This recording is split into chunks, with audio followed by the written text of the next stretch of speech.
Ngayong taong 2019 Year of the Pig at tulad na nakasanayan ang paniniwala ng ilan sa mga swerte at malas. Pero si Stefano swerteng-swerte raw sa alaga. Meet Bacon, isang cute na pot-bellied biik. Pangalan niya si Bacon. Kaya Bacon pinangalan ko sa kanya dahil favorite ko kumain ng bacon.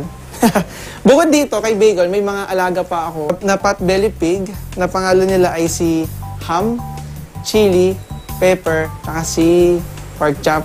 Parehas yan talaga sila sa aso. 3 times a day lang din sila pinapakain. Once a week lang siya pinapaliguan. Ayun, binibihis, nilalagyan ko sila minsan ng sapatos. Pag maglalakad kami, sample sa mga park. First of all, nakakatulong siya sa dad ko kasi dad ko, magician.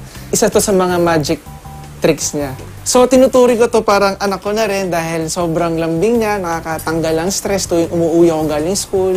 Nung di pa siya Year of the Pig, swerte na siya sa amin. So, what more kung Year of the Pig? Sana, mas lalo ako maging swerte. Ibahin naman ito nakilala namin mula sa Tondo, Manila. All year round ba naman kasi pig ang peg ni ate?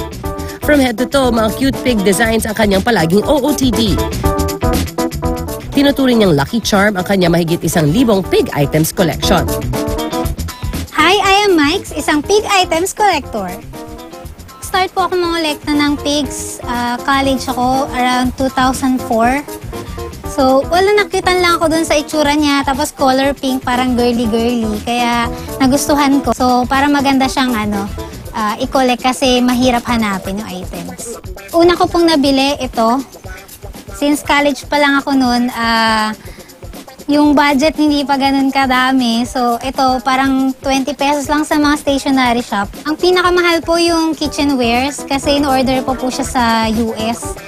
So, yung iba po sa Japan pa po nabili. So, yung isang set po niya parang mga 7,000 po yung halaga. So, po mga 1,500 to 2,000 pieces na po siya lahat.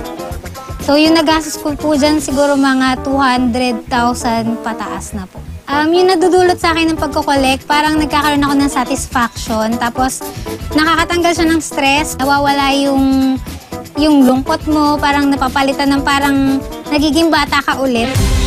Ngayong Year of the Pig, para swertein ika nga, huwag parang baboy na kain at tulog lang. Dahil ang ating tunay na kapalaran nasa ating mga kamay, parang ating 2019 maging lubos na malusog at masagana.